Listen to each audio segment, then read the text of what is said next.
And welcome to the Fandom Show, the podcast where we learn about fantastic fandoms by talking to our favorites about their favorites. I'm Kaya Green. And I'm Stephanie Malik. And today we are discussing the 90s political television phenomena that talked the talk while simultaneously walking the walk. Because they walk a lot down hallways. You get it. It's The West Wing. I was like, are you going to say what it is? I was really just building up to it. Yeah, you're just enjoying the stroll. I liked the drama. Down that bit. That's right. Oh, Steph. Kaya. What do you know about The West Wing? So little. What? So little. How little? I know it's about American politics. Yeah. I know because of your shirt and our guest shirt that there's a Bartlett character who's a president. Yes. President Bartlett. They walk a lot in hallways, and they are known for excellent writing. And it's Aaron Sorkin. Mm-hmm. Do I know any other Aaron Sorkin? Maybe, but not off by heart. I think you've seen some other Aaron Sorkin. I don't think I have. Have you seen The Social Network? Yes, I have seen that. Then you have seen Aaron Sorkin. Okay, great. Yeah. Good for me. That is podcast over. That is possibly some of the best Aaron Sorkin outside of The West Wing. So okay. if you've seen that and then you watch a little of The West Wing, stop there. Oh, okay. Yeah, okay. Controversial, but yeah. Anyway, this is probably his most well-known subject matter. Got it. Yeah. So I don't know very much about it at all. Kaya, what do you know about it? Well, I know a fair bit because I have seen it. It was a staple in my household as I was growing up. My mother loves this show, and I also love this show because, it was just like a very familiar weekly watch. We would always sit down to watch it, and it very much aligned with, I think, a lot of the things my mom believes, and so it became a real part of the family. Oh, nice. Yeah, really enjoyed Sorkin's writing a lot, and I've watched it since. So I know that it is, the story of the political staffers working around a Democratic president, and the trials and tribulations werein. Okay. Yeah. I love it. It has a fantastic cast. Aaron Sorkin writes it. But, I don't want to go too much into it because that's why we have our guest here. It's true. And who does know a lot about it is our guest, which you just mentioned. Yeah, that's why I said that just now. Yeah, when you're like, this is the muscle and how the muscle works, and then you're not really thinking about it, and then all of a sudden someone else is like, does the thing, you're like, I'm still trying to lift this thing that's no longer there. I took the weight out of your hand. I know, and it's still like, what? Just still pumping iron here.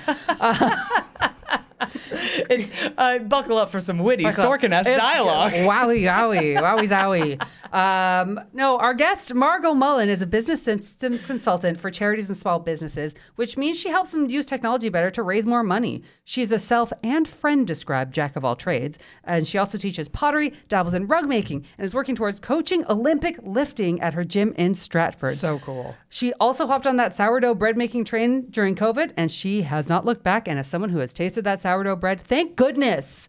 Margo, welcome to the podcast. Hello. Long-time listener, first-time guest. Yeah, very true. This is friend of the podcast, Margo, that we talk about. Yes. You have been mentioned on this show before. I have. Yes. I have. Yeah. And now here you and are. Now here I am. In person. It feels really special.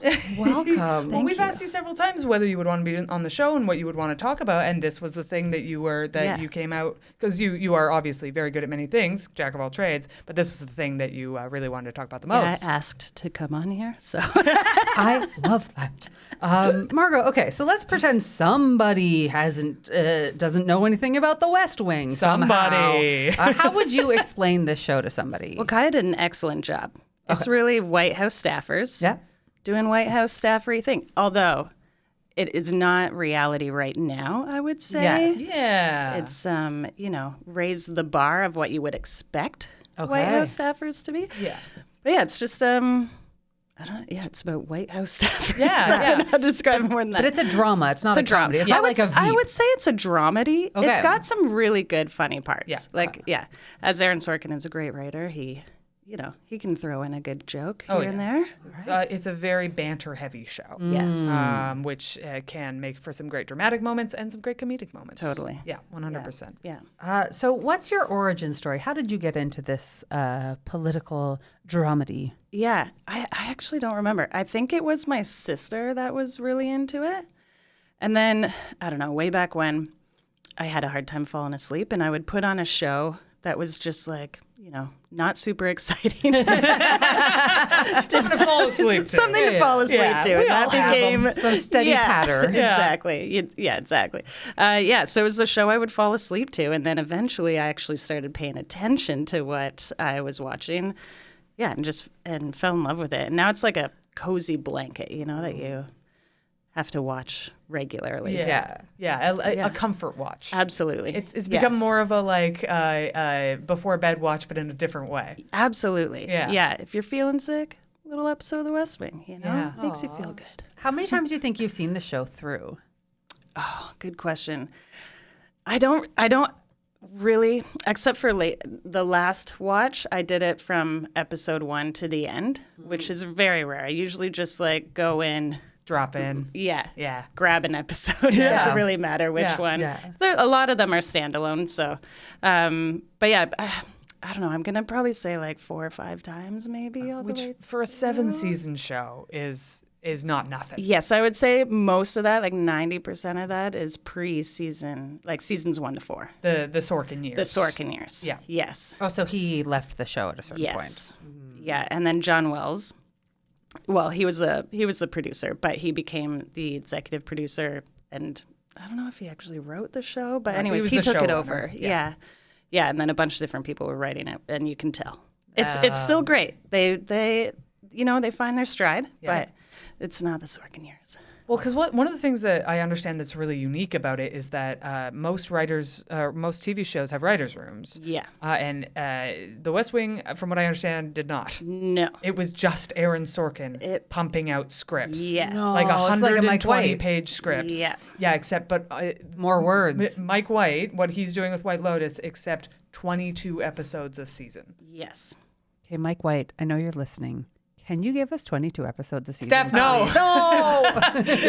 Really ruins people. Remember what TV was like? And the whole year? Oh, man. Yeah, and he was also, for the first couple of years, also still writing Newsroom. So he had 2 shows going on at the exact same time. What? That's crazy. Yeah, or it would have been Sports Night. Sports right? Night. Yeah, because then Newsroom was after. Yeah. Sports Night was also very good. Did he not sleep? No, I don't think so. I think he had maybe some drug addictions. No, I don't know. Well, maybe I don't know actually. I know he did at Sorkin. some point, but I don't know if that would be related to his output. Yeah. So he said in an interview that he would write I don't know. For example, it would be Sunday to Wednesday he would work on Sports Night, and then Wednesday to Sunday, for the rest of the week he would do West Wing. Oh my! That's goodness. unhinged. Yeah. And for the record, he wasn't pumping out half drafts.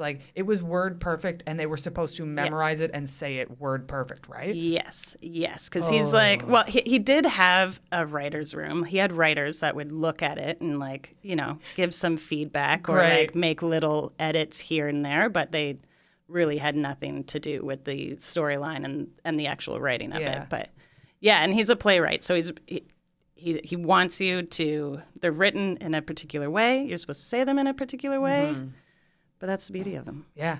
That's what makes it such a musical show, right? Yeah, totally. Whoa. Okay, so before West Wing was made, the conventional rule on TV was that political dramas, no bueno. Yeah. But then obviously, this had 7 seasons. It's got 27 Emmys. It's fair to say political dramas can work. Why do you think this show was an outlier? What do you think made this so special? Yeah, so interesting fact about that. Aaron Sorkin had written The American President, which I don't know if you've seen that movie. Nope. It's a good watch. It'll remind you of The West Wing. Yep. It feels like a rough draft of The West Wing, or let's dabble in it.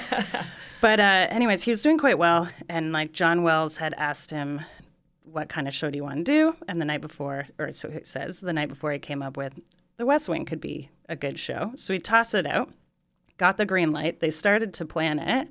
But then the Bill Clinton, Monica Lewinsky scandal happened. And they put it on hold because they thought the American public was just maybe not right now. Maybe not right now. Yeah. Not the time. Let's not champion a Democratic president. Yeah. I think they felt that people had fatigue, political fatigue. Mm-hmm. Yes. Whew, if they could travel in time. Wow. But so then And I think like maybe at the time, I'm guessing, I actually don't know the answer to this, but maybe it felt refreshing to see a scandal-less, well, like it wasn't totally scandalous, White House where like people are, they're patriotic and like motivated to do good things, So and also it's just excellent writing. And I think like Aaron Sorkin could probably write, a show about like an elementary school or something that would be equally as fascinating. Yeah. So What do you think about his writing is so special, specifically? Because that's all, as an outsider of the writing sphere and of the show, that is the thing that I hear all the time. Is it's incredible writing. The writing's so good. Aaron Sorkin is such an incredible writer. This is to both of you, I guess. Yeah. What makes his writing so unique and so memorable? Yeah, this is a good question for Kaya. Well, I think like his writing has like a beat to it. So when you said like musical, like it's got this like staccato kind of like beat and there's a rhythm.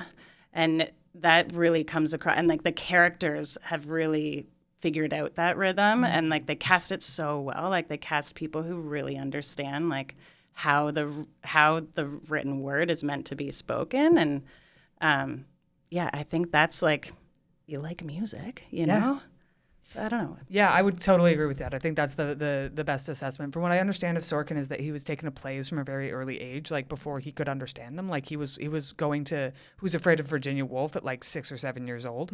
So he would listen to the musicality of dialogue before he even knew what a lot of it meant. And I think you can really see that reflected in the way he writes, is that it is orchestrated. There is a melody and a rhythm, and it is designed that way.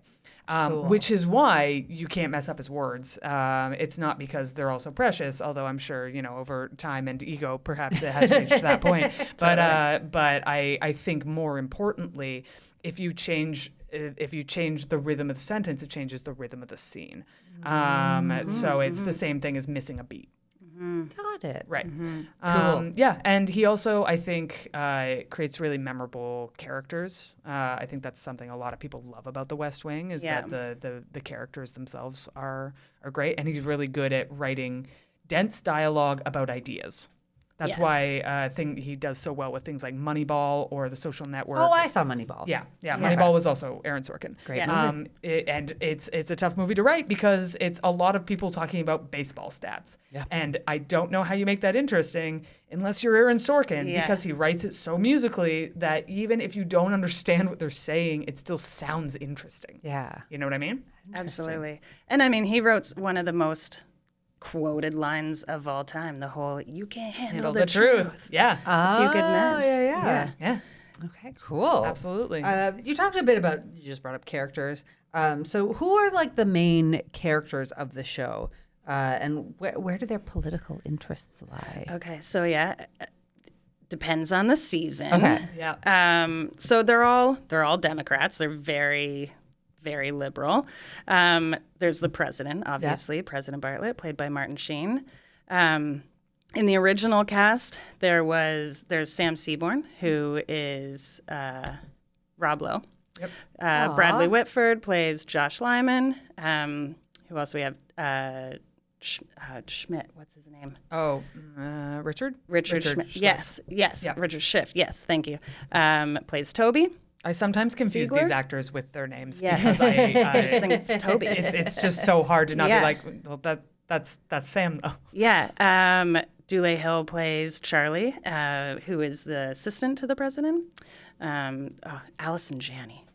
Allison Janney. Allison Allison goddamn Janney. I love that woman. She's so good in everything she does, and she's so good in this show. And she also just seems like a cool person that I want to hang out with. She loves to knit, so we'd probably get along. Oh my God, you absolutely would get along. And she used to figure skate. Oh Allison, my God. I know you're listening to the podcast. Come in contact Hang with out. Margo. Yeah. Margo's really cool. You'd have a good time. We can do an episode about Margo. Okay. Give us a call. We'll make this happen. She does seem like an incredibly awesome lady, though. Yes. Yeah. Who else was there? Leo McGarry, who I'm going to forget the actor's name. John somebody. Anyways, it goes on. There's and the characters change throughout throughout the seasons. Like Rob Lowe left in season 3 or 4, like right before season 4. But there's been so many famous people have come through the doors of the West Wing. It's really unbelievable. John Spencer. John Spencer, thank you. Just thought it'd help. Yes. Thank you. I had to look it up as well for the record. I have my spreadsheet here too. I could have looked it up. We love a spreadsheet moment. I love it. I love seeing the different ways people prepare for it coming on the podcast. It really makes me so happy. Yeah, it's great. Stockard Channing. She played the first lady. Yep. Dang. And Elizabeth Moss was the first daughter. Yeah. Oh man, I forgot about that. Oh, and later on, actually, Kristen Chenoweth. She was a main. What? Yeah. Yeah. In the last few seasons, she was a mainstay in the West Wing. Was this before Wicked? After Wicked? 2006, would have been before. 2007. Oh, well, Wicked was early 2000s, I think. Okay. You're right. It would have been after.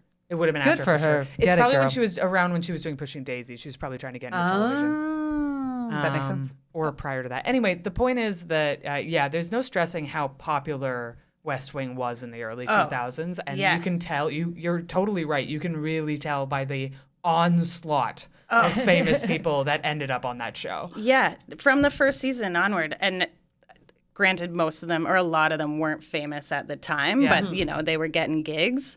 Like Nick Offerman was in the first season. I didn't know that. And he plays it's a really short. You just made Kaya's day. Yeah. It's one of the Big Block of Cheese I episodes. was just going to guess. I was like, it's the Big Block of Cheese episode, isn't it? Yeah. As an outsider, what? Yeah, this is like a running thing on West Wing. Please explain, Margo. So the Big Block, there's a few of these Big Block of Cheese episodes, and they're great. And that's not actually what they're called. I will forget the name of the episodes. And in the first one, Leo explains why they do this big block of cheese. And it's something about like one of the presidents had a block of cheese. He wanted the White House to be for the public, and you could come in and get a piece of cheese or something. So he created this big block of cheese day for his staff where they would give the ear to people who wouldn't normally get the ear of someone at the White House. So they would talk to some not totally ridiculous people, though. It would seem ridiculous at the beginning of the episode, and then by the end, they were like, oh, yeah, this actually makes a lot of sense. Yeah. So Nick Offerman is there trying to get a wolves-only highway. Which, yes, I do remember this. Yeah. Because that is actually a thing now. It's actually a thing now. Yeah. What? Yes. Yeah. Okay, so the argument on the show was that there should be thoroughfares for animals to cross highways. Yes. Including wolves. Yes. That is a thing that exists is a real thing, now. yeah. But at the time, that was one of the crazy ideas. Yes. Yeah. And CJ Craig was assigned that one, and it's supposed to be like, $9 billion or something, or something ridiculous. She's like, well, we could spend that on education. Anyways, it's a great episode. Yeah. Great. One of the great Big Block of Cheese episodes. But do they actually feed them blocks of cheese? No. Oh. I will say that one of those episodes I still think about to this day every time somebody talks about how weird the world map is. The map. Yes. Blew my mind at the Yes. time. Like, that was completely new information to me. So the idea that the map that Cartesian map? Yes. Yes. The standard world map that we know is completely out of proportion. Yes. That whole thing. So the very first time I was introduced to that idea was the West Wing, and that was supposed to be one of the crazy ideas of like the map's wrong. America would think that. I know, right? And by the end of the episode, everyone was like, the map is wrong. Yeah. It's wrong. It's really great, and they give you a great explanation of why it's wrong, and they show you what an actual map would look like. Yeah. Yeah, and it's totally different. The continent of Africa should be massive. Yeah. I mean, Canada should be massive. We're especially the north of Canada, we're friggin' huge. Yeah, I think even compared to that, though, Africa should be enormous. Africa's very large. It's very big. Anyway, we do maps wrong. Back to the West Wing. You learn a lot. You Again, do. That's one of my favorite things about the West Wing is it is educational. And it's great because Aaron Sorkin was also really good about having experts in the field that he could ask these things to. So they had ex-White House staffers on staff. Amazing. Yeah, so I learned a lot about American politics through the West Wing, like a filibuster. I had no idea what a filibuster was. Yeah. But the West Wing has a great episode on it. The census, great episode. That's the magic of the show, is it makes Yeah. things that you're like, there's an episode on the census, Yes. cool. Yes. And you're like, then you watch it and you're like, wow, the census is kind of cool. Yeah, it's You know? interesting. Yeah. That's the talent he Census has. is cool. I mean, I agree. Okay. But also, we're dorks. We are dorks. That's true. I love data. Yeah, exactly. So tying back to something you said earlier, this is not one of the official questions. This is just my question. No official question. This is official Just because I questions. wrote them down doesn't make I them wrote them official down on questions. paper. We used ink for this, our subscription ink. So you mentioned when this came out, it was at a time where people had some political fatigue. Now, part of why I haven't watched this show is because as a Canadian, American Yes. politics is so overwhelmingly present in our media and in our culture.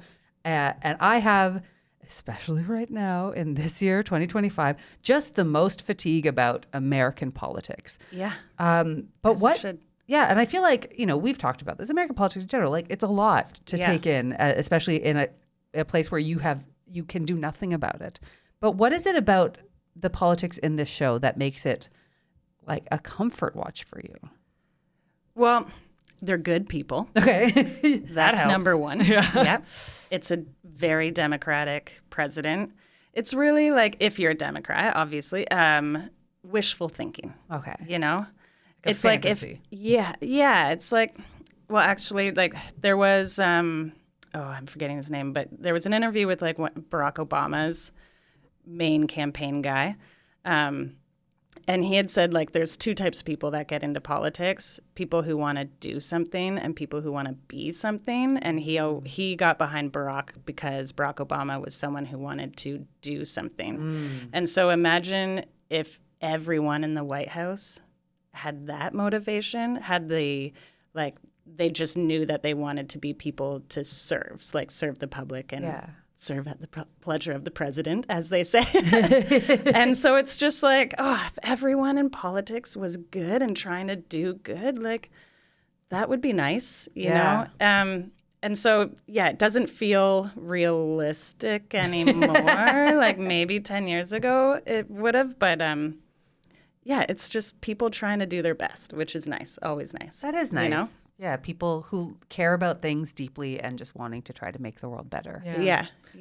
Yeah, I think that. Sorkin always referred to it, even he knew this as he was writing it, that it was a real what if. Yes. Like, what if these were the type of people that were in charge of a country? Yeah. Yes. And obviously, sometimes they are and sometimes they aren't, but not uniformly. They're all people. And the thing that's nice about the characters on The West Wing is they're not like gods. They still fuck up. Oh, all the time. Yeah. So they still feel human. Totally. Like The West Wing, it is true to life where like they don't have a lot of successes in The West Wing. Like they don't get a lot of things passed. So that's actually kind of nice to like see them not be absolutely perfect. But the show, so this is somewhat related, but Parks and Recreation. Yes, I love that show. We both big fans. Right. So Parks and Rec is, well, the idea of it was what if the West Wing took place in small town America? Aww. Comedy West Wing was the nice. pitch. I Yeah. think. Yeah. Okay. And so Leslie is like all of the West Wing characters bundled into one Aww. person. Yeah. That's lovely. Yeah. Okay. Okay, I like And that. it's one of the reasons I love Parks and Rec so much, because it is Oh. the joke heavy version. Yeah. But that same optimism, I think, is very present. Yes. Yeah. And I think it can be very much like a warm hug in a dark time sometimes. Yes, I think sometimes totally. also some people find it a little saccharine for that reason of being like, oh, this is too hopeful. I can't stand it. No such thing as too saccharine. For me. But that is what I like about it. Yeah. Is it paints, it's like world building of a different future where perhaps we were in a Totally. different position. Yeah. And like President Bartlett, for example, is a staunch Catholic, but also stands up for human rights and like gay rights, LGBT. Like he argues it well Yes. on how, the Bible isn't supposed to be taken literally. And it's just really nice like to have someone who is supposed to be this like super religious person also have very liberal views and be able to marry those two values, And fun fact, a lot of that was Martin Sheen. Yes. Yeah. Yes. Yeah. He's a Catholic. Yeah. Oh. Yeah, and that's the thing about Aaron Sorkin as well, is he writes to the people acting. So That's amazing. yes, if he knows like this person cares about this or like will deliver this line, he writes it for them. That's very cool. Yeah, he refers to it, I think, in what I was reading today as like tailoring a suit. Like that's how he approaches his dialogue. He'll tailor it to them as much as he can to get like a strong performance out of them. Mm-hmm. Yeah, exactly. Lovely. We also, I feel I always read the questions before you, even though you've written most of them. You're just way faster to get down to them. She's on it. Yeah. So Sorkin is very famous for his big speeches, and this show is clearly no different. Do you have any personal favorites of like big speech moments? Actually, yeah, I think again it's Bartlett. It's an episode. Oh, I think I'm gonna forget the episode. It's in like the first season or two, and I think it's around Christmas time. And he schools this woman, and she's basically a Fox News type of person. And he has this whole rant about like how the Bible isn't meant to be taken literally, and it's just it's like chef's kiss, you know? Is that the one where at the end where it's like, and you're the only one in this room sitting? Yes, and in this house, people stand for the president or something like that. Yeah. It's look, here's the thing about The West Wing. You know when you walk away from a conversation where you wish you had said something cooler? Yes.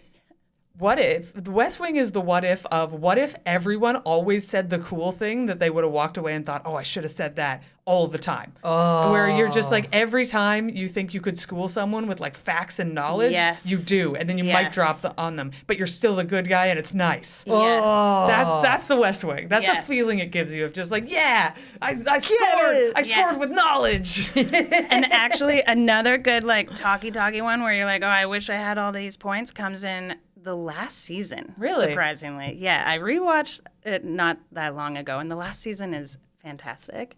And it's the two candidates who are, it's called The Debate, and it was done live. What? So they did an East Coast version and a West Coast version. I didn't know this. And they did the whole episode live? Yeah, twice. Whoa. Yeah. It's the West Coast version that's on the tele. Okay. And anyways, Alan Alda plays the Republican, and who plays Santos? I don't know if I ever watched this episode. Now you're also getting new information. Yeah, I have a treat for me. Yay! Wow. You're a treat boy. A reference to our last episode. To our Twin Peaks episode. There's context for that. Treat boy. We'll get there. Listeners. But yeah, listen. I go back to that. Like that is a very good what if. Like what if a debate was between two really smart people? You know? What if? What if? What is that world like? It is at this point when you think of something like that in the context that we're currently living in, it is about as much a fantasy world as Game of Thrones. Yeah, man, this is just Lord of the Rings. What if Lord of the Rings were real? That's what this seems like to me. Oh. But it is very fun to watch. Yes. Yeah. Oh, that sounds awesome. Yeah, go watch it. Yeah, I absolutely The debate. will. The debate. Yeah. The pretend debate. Pretend debate. Pivot. What just happened? The sparkling dialogue. That was written by Aaron Sorkin. You're welcome. Okay. What do you know about the like behind the scenes? Because I imagine that this is. I haven't read a lot about it, but it was difficult to make because they were doing these long walk and talk scenes a lot, right? Mm-hmm. Yeah.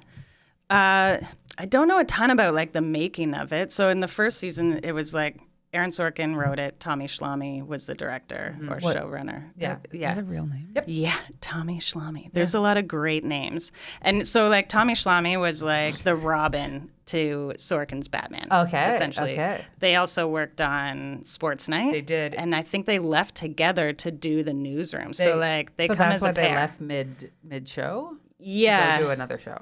Yeah, and they felt like their time had come to an end, and one wasn't going to do it without the other. Yeah. That seems wild in a show that is like single creator, essentially, to be like, and now good luck. I'll see you later. Yeah. And left with a bang, too. The last episode of season 4 is like the cliffiest cliffhanger. Oh, we have the show. a question about that. Yes, we do. Yes, somebody really wanted to talk about that. Great. But we'll come back around to that. So for now, yes, they left. They came on together and they left. Yeah, and I'm sure it was. I'm sure it was hard to make because I mean, you had to get these steps right. But one thing they did do was they rehearsed it. a lot, which I guess back then, and maybe now, I don't know, I'm not an actor on television, although I could be. So they would rehearse it like a play because it's written like a play. And so everything was done like that. And I think the set was quite accurate too. So it was like not a giant sound studio, it was quite narrow but yeah, so Dang. Yeah, that's my understanding of it too, is that they just rehearsed a lot, and it was very much like doing a play, because you had these long tracking shots through hallways where you have to that hit is your an mark. infamous part of this show. Yeah, is the walk and talk. Yes, hence my weird opening. Was that weird? It could have been, depending on whether you understood the joke, I guess. Oh. Otherwise, it would have been like, what does that mean? Like jokes. But anyway, they are famous for those like walk and talk shots. Yes. Right? And some of them are very long. Yeah, totally. And some of them, if you watch them, especially in like the first few seasons, they'll literally just like walk around the office. There's one season an episode I watched like not that long ago. I was like, I think CJ just walked around in a circle, and then she ended up right back. But I guess that was partly because Tommy Shalhoub, it was like, it's more interesting if people are walking or doing something while they're saying this long dialogue. So it gives it some momentum as well. Yeah. Totally. And it makes it easier for the actors, I guess, too, because now they have something to do. They're not just like sitting there reacting awkwardly to someone talking at them for a long time. Yes. Yeah. More dynamic to watch. Yeah, absolutely. Yeah. And I think it also, from what I've seen, he really wanted the feeling that these people were never stopping. Like if they were having a conversation, it was between meetings. They were coming from somewhere and going to somewhere at all times. Yes. That was the energy that he wanted to imbue into the show, and I think he's very successful at that. Absolutely, yeah, nailed it. Yeah, it's very cool. It's cool how they like drift in and out of shots too. It's like, it's so complicated to do. Apparently, the days were very long. I would imagine. Yeah. Also, imagine rehearsing a TV show. That doesn't happen now. No, you just get handed a script. It's like, and go. Yeah, I'm sure there's some shows that have the budget for it, but the budgets have tightened so much that it's the idea of doing that much rehearsal is probably very rare. Yeah. Okay, we brought up the season 4 cliffhanger. Yes. So this is from Stu on our Discord. How do you think Aaron Sorkin would have overcome that cliffhanger he wrote into the end of season 4 if he had stayed on for season 5? And is it a bit of a jerk move to drop that sort of season finale when you know you're on your way out? No, I think they appreciated it. Like, I think John Wells and the new crew appreciate, like, it's, of course, it's a big bomb to drop, but it makes it exciting and, like, different as well. Like, they weren't coming into, like, these standard West Wing shows, and, like, the beginning of that season is quite good. The dialogue maybe not quite as good, but, like, it's interesting. So, how would he have done it? I don't know. That's such a good question. I wonder if he ever answers that in any of his interviews. Ooh. Oh. Like I don't think he would have killed the daughter. I guess this show came on in like the early 2000s, so no spoilers. Yeah. And it's not exactly a mystery show. Like, right. It's still enjoyable to watch if you know exactly what happens. Yes. So. Yeah. Oh, I don't know. I think they did a really good job at how they handled it. Because his daughter gets abducted, right? That's his daughter gets abducted. Taken. Yeah. Yes, a taken. Yeah. Exactly. She got a taken. Yes. Yeah. Precisely. Yes. It was a bit of a Liam Neeson, except in this case, the particular set of skills was governing. Presidency. Yeah, exactly. Yeah. He may have used it as an opportunity to like totally switch up the cast a little bit too. I don't know. But I think he probably would have handled it in a somewhat similar way. And again, and that actually goes back to like celebrities doing some cameos on this show. In season 5, Bartlett actually takes a step back because it's, you can't be president and worry about your daughter. No. So John Goodman comes in and he is the fill-in president. He's a Republican and he does such a good job. It's very good. So he maybe would have made it less exciting Right. Maybe it would have downplayed it a little bit. I don't know. That's a good question. I'm going to think about that for a while. That's the gift we give to you. Thank you. So obviously you're talking about people coming in and out of the show, and there's been some iconic assistant and secretary characters that became fan favorites over the years. Oh, Do you yeah, have a favorite? I'm going to forget her name, but I love Leo's assistant. She's so quirky. Leo's assistant. Yes, I forgot about her. Yeah, she was quite young too when she started that role. Yes. Yeah, and she's just a really interesting personality. But I mean Donna Moss is like the main one, right? And She's iconic. Yeah, and She's Josh's secretary. Okay. yeah. I don't know who Josh is. Well, for those listening who might know who Josh is. Yeah. Bradley Whitford. Bradley Whitford. Okay, Bradley I know Whitford. who he is. Yeah. Yeah, thank you. and they have this like will they, won't they sort of thing through the entire show, the entire 7 seasons. And so her character development is pretty good. Yeah, but I do like Leo's assistant a lot. Yeah. Also, Lily Tomlin Oh, plays the yes. president's secretary at one point. What? Yes, Yeah. she is fantastic. She is fantastic. Classic Yes. lesbian Lily Tomlin. Yes. We love her. Classic lesbian Lily lesbian. Tomlin. We love her. That is correct. You would love her first episode. Like the first episode, she comes in. Charlie, who's the president's like personal aide, is like telling her, maybe don't take any pills when you come for your interview, because she's known to have like taken a lot of pills and also been addicted to gambling. So she comes with like an interesting background, and she just plays that character so well. She's so good. Yeah, it's such a good role. I appreciate how much those characters get to do. Oh, yeah. Over the series, because like I think from what I understand, Donna wasn't supposed to be a character. No. She was like in it for like 2 minutes, and then they wrote an extra scene because miraculously the first episode came in short. Yeah. Which no other episode of The West Wing ever did, even a little bit. Even on time, they didn't come in. But yeah, apparently I just learned that today. And she had apparently decided that right away before it was written into the show that her character was in love with Josh. Really? So she always played it as, oh, she meets him, I love you. Yeah, I did not think know that. They caught on to that because she kept her like waitressing job for quite a long time, and she's not in the main credits. Yeah, for like I don't even know if she's in the main credits for the first season at all. No, she was really not intended to be a character. They told her actively it would not continue. Yes, yeah. Dang. Yeah, and she becomes like a primary, like main character. Yeah, she's great. Yeah, really good example of somebody bringing a really good performance and then being like, well, this is undeniable. Yes. Janelle Maloney, I believe her name is. I think you're right. Yeah. Yes. Yeah. Sorry, I'm going to sneeze. Continue. No, we're going to cut this out, Steph. It's gone. Okay, well, that was riveting. Okay, this is another question from Adam, submitted via Patreon. Why'd they do Toby so dirty? Ooh, yeah, good one. I don't think Aaron Sorkin would have done that. That for sure would have not been, yeah. But it is kind of Toby's way, maybe. So, okay, for people, obviously, if you haven't watched the show. So Toby he's a curmudgeon, but very passionate kind of dude on the show.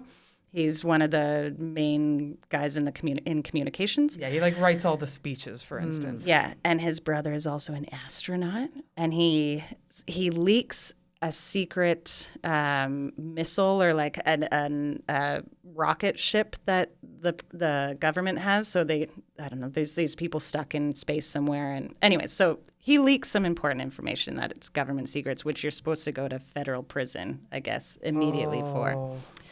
That doesn't happen, but so he's not in a lot of the last season because he's like dealing with that in the background. Oh. And yeah. And I guess Richard Schiff was also very upset and still holds a grudge about how they ended Toby's character in that Really? show. Was he in it from the beginning, too? Yes. Oh, Main guy. He's like Yeah. OG in the opening scenes. Yeah. Yeah. And yeah, I don't know. I didn't like that storyline at all. Or at least like, sure, he can like spill the beans about this secret rocket ship or whatever it was. But like, I don't know, to not have him, he's such a staple in the show. And I love his character. Yeah. His character is like someone that you love to hate or hate to love, sort of. He's very grumpy. He's like the Eeyore of the group, but has the biggest heart and is extremely smart. So I don't know. I don't know why they did him dirty like that. I agree. They did do him dirty. Adam, you're right. I guess they're all extremely smart. It is funny when you're describing them because they all are that way. Extremely smart. It's really competency porn. That's what it is. Oh, yes. Ever heard that phrase before? Yes. Just like, that's what it is. It's competency porn. What if people were just really competent and you felt very safe as a result? Yes. Oh my goodness, that would be nice. Yeah. That would be really nice. Welcome to the fantasy step. I'm so scared to like it. I'm too scared to enjoy it. It's been 25 years since this show first aired. It's been a hot moment. Yeah. And obviously, politics a bit different now than back then. Yeah. Do you think elements of it are still relevant, or is it the fantasy that makes it so nice? Well, government is still relevant, I believe. Is it? Is it now? Yes, you're correct about that. Yes. It's super relevant. Like, again, like progress is super slow. And so a lot of the topics that they cover in the show are like super relevant today. There's a really good one, or a few, on gun control, like the separation of church and state. There's just so many that, super relevant. So, yes. It would be fascinating to see this like idealistic version of what a government's vision on gun control would be in the U.S. specifically. I'd be very interested to see the West Wing's take on it, like how they deal with that topic. Yeah. Yeah. I don't know. There's nothing more to say about that other than the way you've set up this show and the idealism of the show would be very interesting to see with really hard topics in that country. They also, like, there's a whole Israel-Palestine thing in season 5 or 6. Yeah. As you watch it, you're like, oh, man, nothing has changed. It's all 1999. Yeah. Still. Which is like, on one hand can be depressing, but on the other hand can kind of be a little bit comforting in that, like, there's always problems. Yeah. Like, we're very prone to be like, the world's on fire, the world is ending, blah, blah, blah, blah, because things are difficult, but things are kind of always difficult. They've always been difficult. And, if you keep that frame of mind of like, there's always challenges. There's always going to be challenges, and there's always going to be things that feel like they're the end of the world. That's not to belittle the thing that is happening in the States right now, which is very, very bad. Very not great. But just nice to remember that, like, there's always going to be a new fight, and just because we're fighting doesn't mean that's bad necessarily. Yeah, it means that we're just pushing towards change and progress. It's like 2 steps forward, 1 step back, you know? Yeah, exactly. And hence the inspirational aspect of this show. I feel like there's a spectrum, and House of Cards is on one hand, where everybody's evil. West Wing is on the other, where everybody's good. And what's Veep true neutral? is right in the middle. Yes. Chaotic neutral. Chaotic neutral. And so many people are like, yes, Washington is Veep. Washington is Veep. Veep is the correct one. And I haven't watched that show probably for the same reason people don't watch The West Wing right now or aren't rewatching it. Yeah. Like, I don't know if I can do it right now because it's like, would it still be funny? We couldn't watch it during Trump's presidency. We watched it during Biden. Yeah, we snuck it in there We in the snuck middle. it in those 4 back. years. Yeah, I will say it is very funny because Veep had the same problem that West Wing did in that, like, political fatigue really affects whether the show does well. Like, they finished Veep just before the Trump presidency was starting because they were like, timing. You know what? Actually, we don't belong here. Yeah, it's not funny anymore. It's not funny anymore, It's not and we're stuff getting you can out. make jokes about. Like, it's too much. It's not funny when our jokes are roughly in the same meter and measure as what's actually going on. You know what would be great though? Another Julia Louis-Dreyfus show. I mean, I'll always take one of those. Love her. Yeah, she's the best. What do you think a Canadian version of The West Wing would look like? Super boring. Super boring. Even now, I mean, we just had a fairly exciting, for Canadian standards, election. Oh, you just answered your own question but there, I guess. think now it goes back to super boring. Hopefully. That's what I Fingers think crossed. that's what you want. That you want a boring government, you know? You don't want exciting. Yeah. I don't want my government to be like hot news every day. I want it to be like and they worked on passing a bill about the highway between Saskatchewan and Manitoba. Yeah. They're going to put forth some repairs. Yes. Yep. Yes. That's what I want. That's That what would I be want. great. I want it to be almost excruciating because that means it's people who are doing their jobs at a high level. Yes. Yeah. Canadian version. Well, yeah. I don't know. Boring. And just wouldn't there probably wouldn't be as much for them to do. Maybe. I don't know. Who would you cast as the prime minister? Of an Has to be a idealized Canadian. Well, I don't think the actor has to be Canadian. Ideally, though. Okay. Can you come back to me on this one? Absolutely. I'll have to think about that one. I honestly, Martin Sheen. Bring him back. Yeah. I love the world in which there are twins and one of them governs the states and one of them governs Canada. Oh, that would be fun. That's a whole new show. That would be fun. Emilio Estevez, maybe? Oh. Bring in someone from the family. Oh, you know what? It's like the Trudeau Thank you situation. for picking that child. Now we're talking. Yes, that's the That's correct the one we want. You mean the only two Sheen brothers? Yes, the only one. Man, what a family. They're wild. They are. So we're getting towards the end of the question period. Are there things about the West Wing that you want to get out into the world? Because you are so passionate about this show, and we have the glory of knowing that as your friends. But what do you want to put out into the world? Any hot takes? Well, I do think that they could have done a reboot. There's many callbacks that they could have done. Like, for example, in one episode, President Bartlett talks to Rob Lowe's character, Sam Seaborn, and tells him that one day he'll be president. Ooh. And so, they could do, a reboot with Rob Lowe. That might be a little bit annoying, but but what would I want? I just think it's a great show. It's got it's great writing. The filming of it, the cinematography of it is great. There's a lot of episodes. So if you're looking for something to occupy you for a long time. Just quantity, baby. Yes. Yeah. And it doesn't lose any of the quality with that quantity, That's true. And it's also it's good. It has a lot of one-off episodes. So it's great for just throwing something on when you want something on in the background. But yeah, I think I don't think there's TV like it anymore. It really set the bar. You don't see these ensemble casts anymore where everyone is killing it. Mm-hmm. And so yeah, it just like I said, it feels like a warm blanket, Yeah. It's a cozy show. Nice. It is kind of I feel like it is the peak of network political dramas. That's where they kind of topped out, I guess. Yeah, I can't really think of an ensemble show that's anywhere like that anymore. Maybe, although The White Lotus, Mike White, I guess, has a lot of similarities. Yeah, but those are only one season casts. True. So not quite the same. Yeah. You did say that you could become an actor. Who would you play in the show? CJ Craig. Hands down. Yeah. She's the best. She is the absolute best character by best. A large margin. Yeah. She's so great. She admits when she's wrong, the census one. She knows nothing about the census, and she can she admits when she's wrong, but she also kills it when she's right, and she just schools people, and she knows what to say at the right time. Yeah, and she's funny. She has some of the funniest bits in the show too. So it's true. She is in a big way the comedic relief. Yeah. I would say her and Bradley Whitford. Yes, definitely. Who would you cast Kaya as?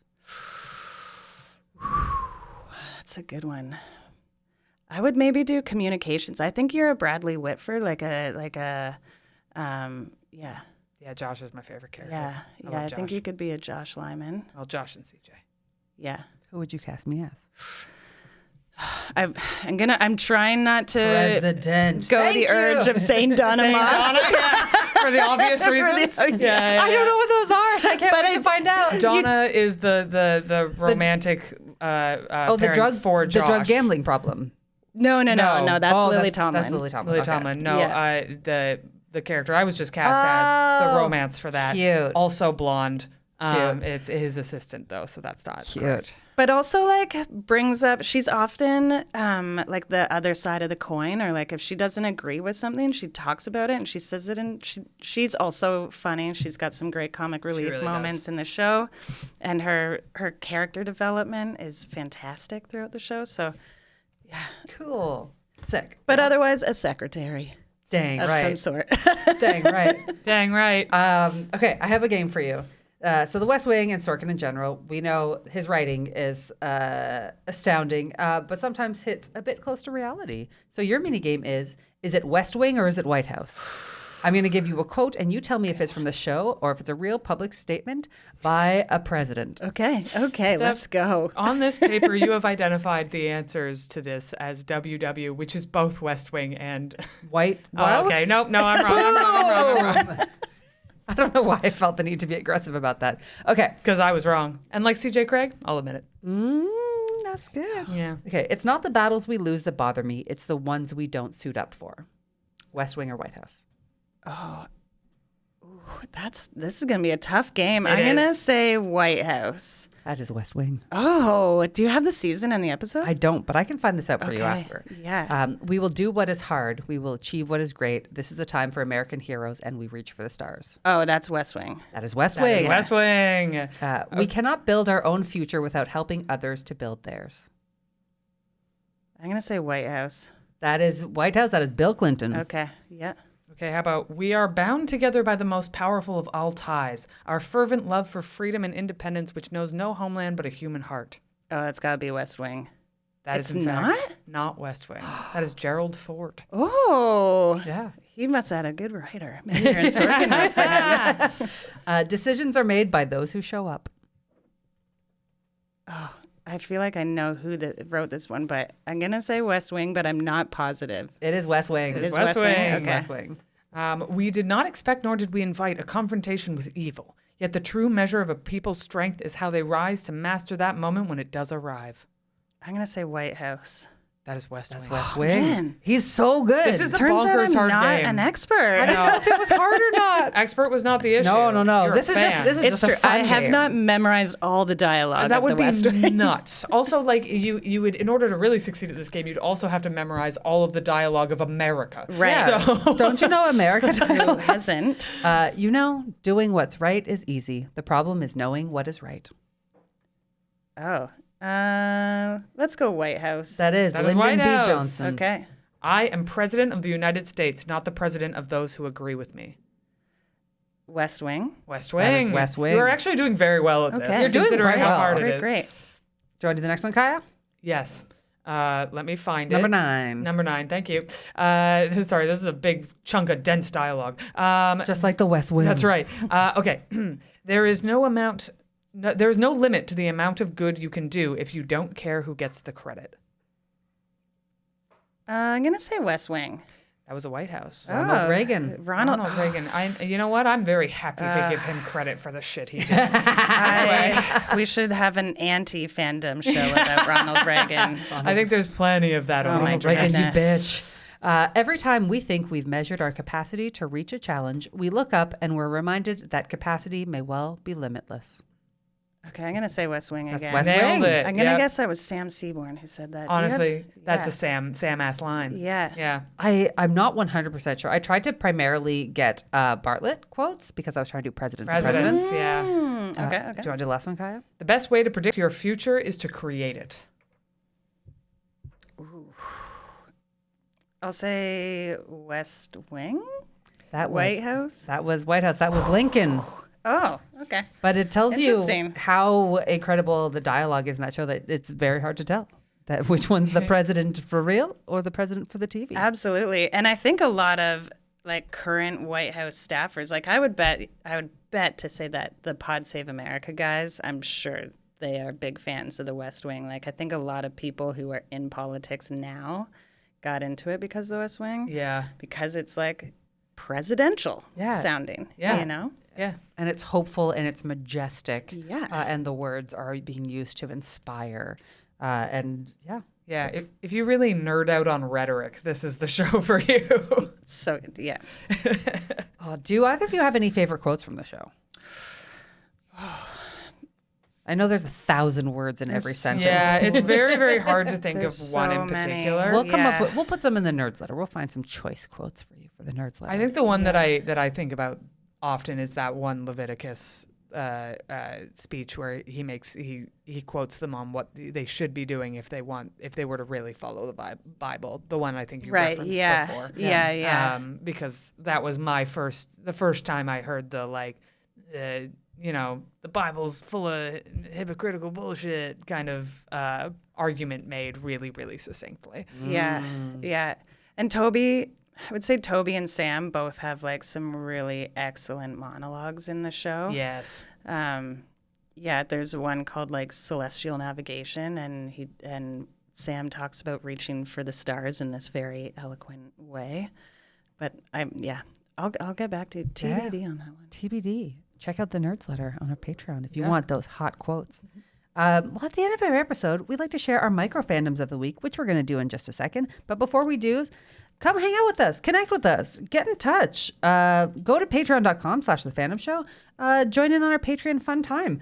You can get access to episodes early, submit questions, enjoy our Nerds Letter, listen to our exclusive patron podcast, The Fan Club. You can also find us on social media at Fandom Show Pod. We are on TikTok, we are on Instagram, we are on Facebook, and that's it. But our website is thefandomshow.com. Please tell all of your nerdiest friends about us, or your regular friends, or your political friends. Or your enemies, or your political enemies. Whoa. Anyway, tell people. And most importantly, the fun thing about our show is we cover so many different topics because we know that there are people out there like us who love to learn about all sorts of different parts of culture. Everything's interesting. That makes it really hard to find us because we don't really fit a certain niche. So the way that you can help make sure that people find this podcast is you can leave a review online. If you write any review, it can be one sentence, it can be one word, it could be a eloquent speech about human progress and how we are all attempting to be better day by day. Or say, Toby got done dirty. Or say that. But if you leave a review, it helps people find us, helps us move up in the charts so more people can potentially find their next favorite fandom. I love that. And we love that for them. So yes, any review you can leave is super helpful, whether it's on Apple Podcasts or Spotify. It means we can have more fans, and that means the world to us. We do read every single one of them. We do. It's so nice. If you would also like to reach us in a more direct manner, you can reach out to us on social media, or you can find us on the From Superheroes Discord, where we have a bunch. Discord. Hi, Discord. We love you. We love you. Where a bunch of our cool listeners talk about the things we talk about, and sometimes go off on super cool nerdy tangents. It's the best. We really like it in there. Yeah. So you should go check that out. Yep, that's it. That's it. So, Kaya, what you nerding out about? Look, I picked a different thing, but it feels dishonest. Oh, I picked a different subject matter that I was like, I should make this my mini fandom because I can't say Bellatrix again. I can't. I'm not allowed to say Bellatrix again. You're so down in it. We've said Bellatrix so many times. It's beginning to look like we have a problem. And yes, you're right. We do. I can't stop playing Bellatrix. I've started getting on the Reddit and looking up strategies. We stopped for a while. We weren't playing it for a while after I gave myself wrist injuries from playing it too much. That's true. It's not even a game you play hard. No, it's not. But I was just gripping it. Game. It's a card game. There's no speed involved. You should stretch before you play. Yes, honestly, absolutely. Honestly, well, Kaya now just runs the controller because it's a team sport for us now. Yes, we sit down at the end of the night and we play a game of Bellatrix together where we discuss proper strategies and try to get achievements. It's really wholesome. Yeah, we're trying to unlock all the jokers right now. Look, it's occupying most of my mind. I'm proud of you for being honest about this. Thank you. I'm unwell. I know that, but I'm embracing it and I'm leaning in. I'm in my lean in era. Margo, we're gonna get you hooked on this game. Get ready. I'm pumped. It's really so good. Fun. It's really freaking good. I'm not even a big poker person. Poker's just the tip of the iceberg of this game. Yeah. Anyway, if you haven't played Bellatrix and you have more time than you know what to do with, you can also get on your phone, which is hecka dangerous. Oh yeah. I haven't done that because I simply you cannot. I would become a dysfunctional human being. You're banned from having it on your phone. Anyway, I'm doing fine. Margo, what are you nerding out about right now? I'm going to say Canada at the moment. Yeah. Thanks I love for that. showing up at the polls, Oh, people. thank you. And delivering us a good, decent win this time. Yeah, I would say Canada, but also, this is pretty general, but springtime. No, that's a good one. It's also very Canadian to be fanning out about springtime. It absolutely is. Yes. But It's here. It's He here. needed it, and it showed up. Oh, I've been planting things. Yeah. You know? All It's of just the great. flowers are on all the trees right now. Like the world is beautiful again. It's fantastic. Yeah. I feel like I can see everyone's mental health get better. Like it's visible. Yes. You can see it in their eyes. The sparkle has returned. Yeah, the election and the big bloom of spring happening in the same week. Like everyone is It's a losing gift. it. Well, It's been at a least gift. in Toronto, In I Toronto. think we are particular We are very happy about yes. the election part. Yes. Yeah. Anyway, yes, Steph. Yeah. Yeah. You. Me. What am I fanning out about? Okay, so I lost my mind yesterday of the day we're recording. So I don't know if you've all listened to the BTS episode with Ann Parnell. Ann got both of us into BTS by virtue of the Fandom Show.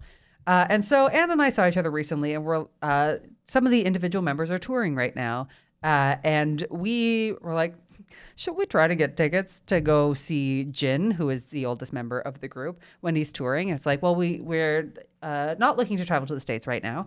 But it's like, well, I guess we go to London or Amsterdam. Ha, ha, ha, ha, ha. That would never happen. And then we set our alarms for 5:30 in the morning yesterday morning. And then we got up. And then we tried to get tickets, and then we got tickets, and now we're going to Amsterdam, and I'm losing my mind, both about seeing a BTS member in concert again. We're sitting quite close, so I'm going to see this BTS member so close up. And I'm going to Amsterdam for the first time, and I have not been able to think about much else since. So exciting. I'm losing my mind. We also live in deep regret because we once had a conversation going, should we go see BTS in LA? It was during the pandemic, and we're like, no, it just doesn't feel like it. We should do that. And both of us are just in the deepest regret over choosing not to do it. So I think we're healing parts of ourselves now. I made the right choice great. at the time. Right choice at the time. Yeah. They'll come back. BTS is 7. They will. They'll return. But and listening to Jin's album, it's called Happy. It's very lighthearted and joyful. Anyways, I'm just really excited about seeing a BTS member. So excited. Okay, that's it for me. Okay, great. Margo, thank you so much for coming and talking about this. It's been awesome. Is there anything you'd like to plug? No. Margo Rugs. Margo Rugs. You make rugs. Yeah, sure. You can find me on the old gram. Margo Mullin is my name. And yeah, that's it, really. Yeah, follow Margo Mullin, but also follow Margo Rugs because Margo has a rug tufting gun and makes super really cool rugs. Made a Hobbit door, Lord of the Rings Yes. Hobbit door for me for my birthday.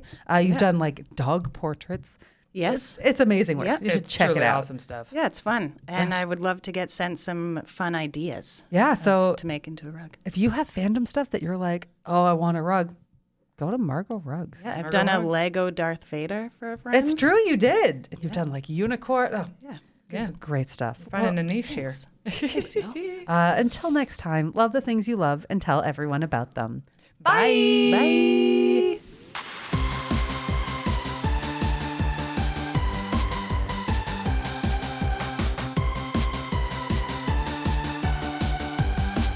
I also wanted to sing the Fandom Show.